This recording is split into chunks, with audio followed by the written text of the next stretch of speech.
Thank you, Dean Cooley, and thank you for attending this. I am looking forward to some interesting questions afterwards, too.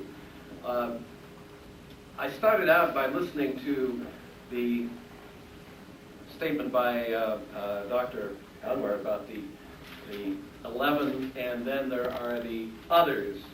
And I have my roots in both the ins and the outs, because my father was Dutch, but my mother was British. And it's interesting, they're both dead, but so within me I have both the inside and the outside of the EMU, the European Monetary Union.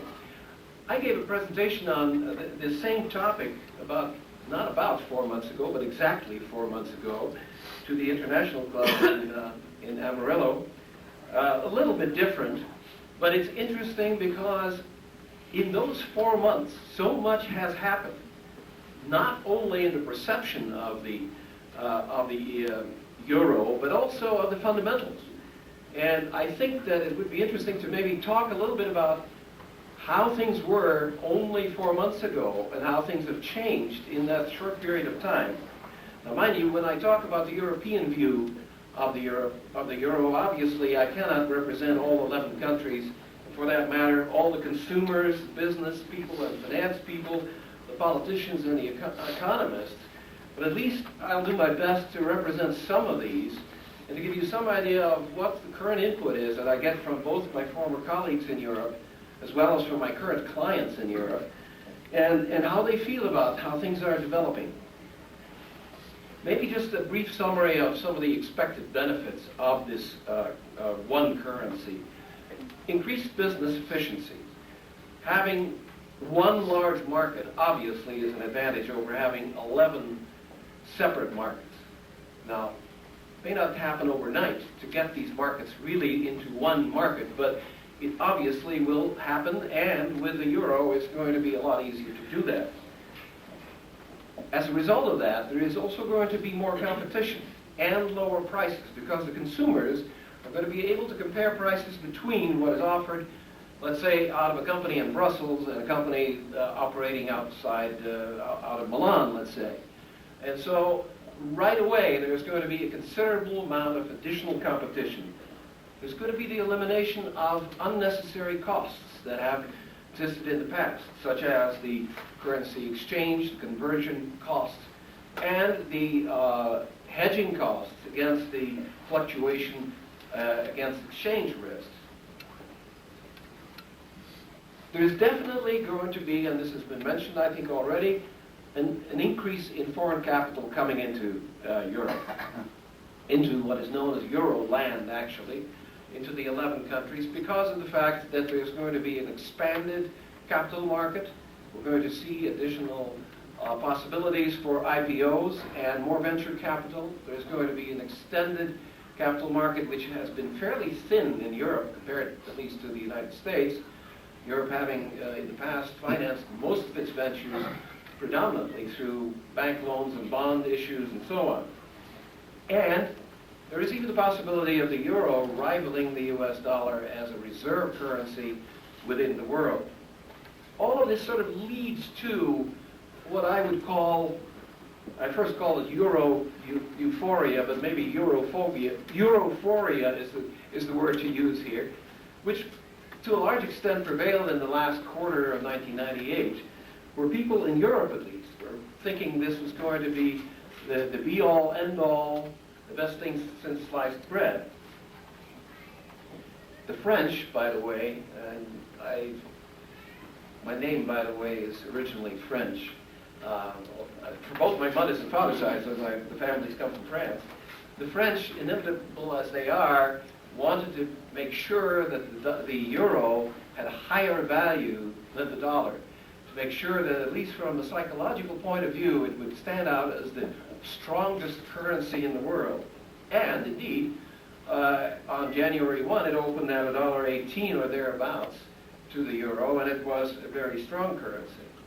That's the way they wanted it, and that's the way they looked upon it. They looked upon the coming of the broadening of the stock markets and the bond markets as something that would bring in considerable amounts of money into the euro, into the community, very soon. As a matter of fact, during the first quarter of 1998, it was expected that the euro would go up in value and that we would see considerable amounts, we're talking about billions and billions, of money, primarily US dollars, flowing into the euro currency area. And there was the expectation that consumers would immediately benefit from this as well. They would be able to get lower prices and would, in essence, probably create a consumer boom as we have here in the United States. However, there were also some signs at that time that things might not be as easy as it was expected by the euphorists. These warnings came probably primarily from the academic community in Europe. The economists, especially in Europe, were not convinced that this was a wise thing. The politicians had promoted it. It was the capstone on the career of Helmut Kohl, the former Chancellor of Germany, and was greatly pushed also by the French as the future, as the way to get into a total union of European countries. As a matter of fact, Kohl pushed the monetary union primarily because he felt that that was going to be the easiest way as a step towards the total political, economic, social union of European countries. The only problem is this, that a number of European studies by economists have shown that there is no question about it, that that was putting the cart before the horse. A currency is really the sublimation of what a country or an area's social, political, fiscal policies are. And therefore, by starting out with one currency without having total integration of your social, economic, and fiscal policies is asking for trouble. This, at least, according to the economists. Let's put it that way. They pointed out the fact that a number of the countries involved were, as they called it, asymmetrical. They were not sort of the countries that would be exactly like the profile of the entire Euroland. They would be different. They'd have different economies. They had different levels of gross national product. They had different levels of social development, and they had different cultures, of course, as well. And therefore, that these countries that lacked this symmetry would be subject to violent upheaval if anything like, let's say, a currency crisis in the world, an economic crisis in the world, a depression or something like that were to develop. Interestingly, by the way, let me throw that in here, Germany was considered to be one of the non-asymmetrical, that's to say, one of the countries that sort of pictured the overall Euroland pretty well. It was sort of an image of Euroland. And Germany, constituting 1/3 of the total GDP of the 11 countries, of course, is a very important part of that. The studies also pointed out that if you didn't have the ability to, in essence, adjust yourself as a country within this Euroland to the one currency, such as policies that in the past would work, namely devaluation of your own currency. That doesn't work anymore. It doesn't exist anymore. And because of the so-called Stability Pact, which the 11 countries signed at the time of the Maastricht Treaty, they bound themselves to not incurring more than a 2% deficit in their financing, in their household, in their national household.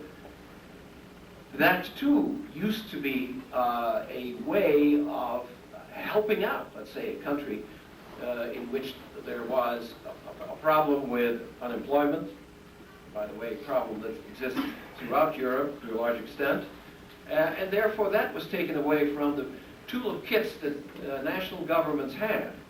In addition to that, the European Union had already made it clear that the so-called bailouts of companies that were in trouble was a thing of the past, was not allowed to anymore. And so countries are now in a straitjacket to a large extent. Again, the studies point out that this would all not be as bad if there were, like there is in the United States to a large extent, mobility of labor and freedom of enterprises to redevelop themselves, to re-engineer themselves, to change their mode of operations free of a very heavy load of regulation. That however, is unfortunately not the case in Western Europe, and therefore these outlets of being able to adapt to changed circumstances are not there either. Let me give you one quick anecdote about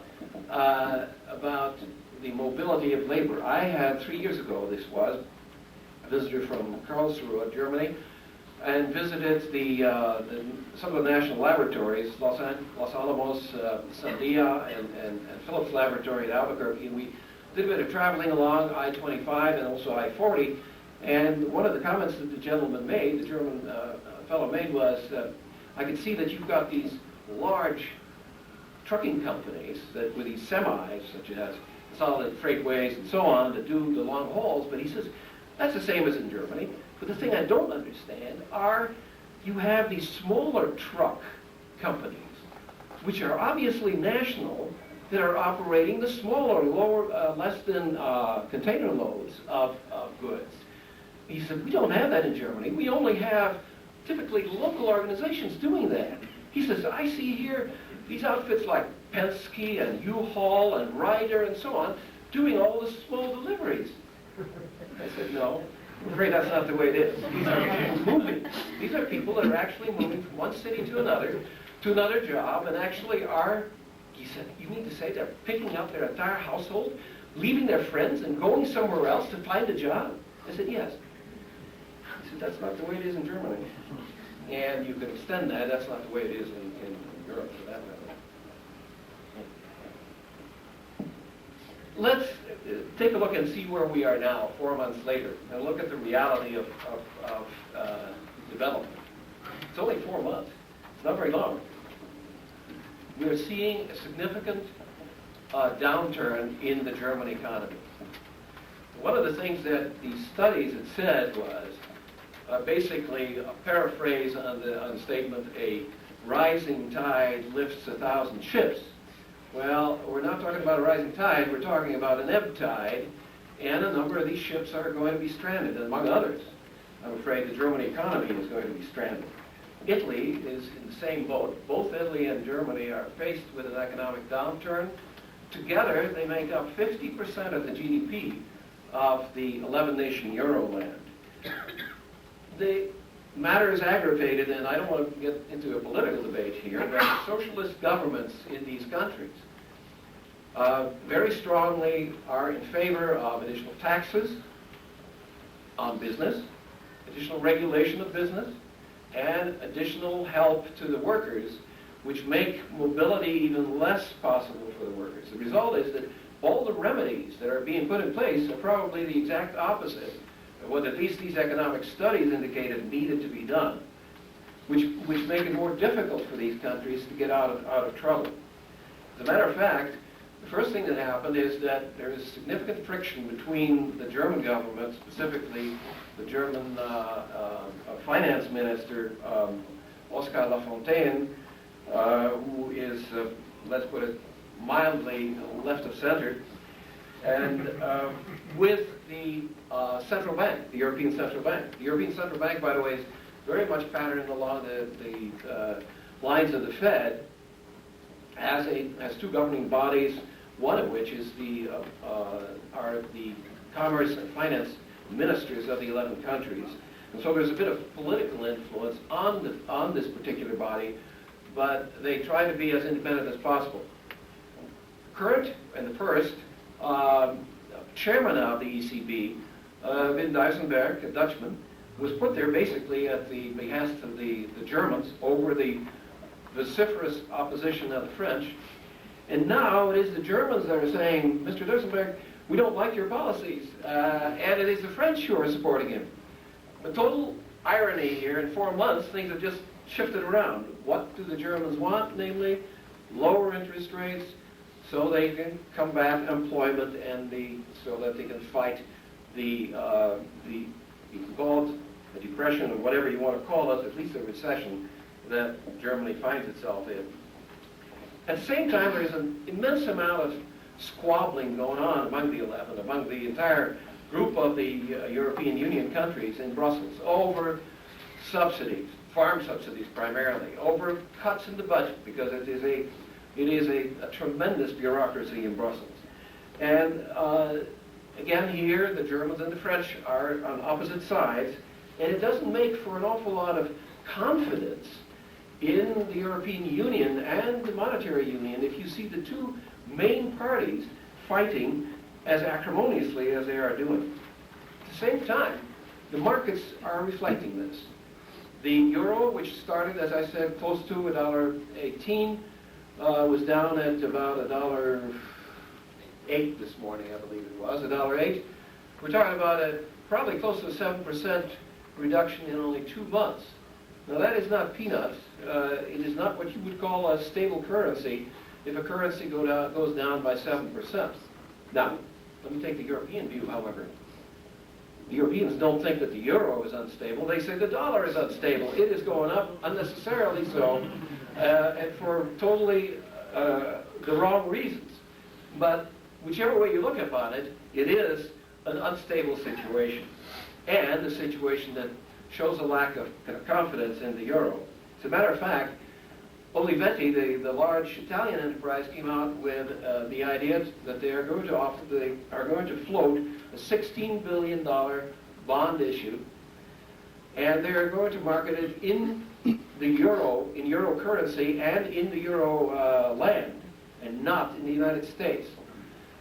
When I talked to one of my colleagues in Germany, or former colleagues, I should say, I said, why aren't they marketing that in the United States? He says, well, the talk here is that they are afraid to offering it in the United States because they'll find out that there are no takers. There are so few takers that in essence there will be a tremendous discount on these bonds, and they want to avoid the loss of face by trying to offer it in the United States.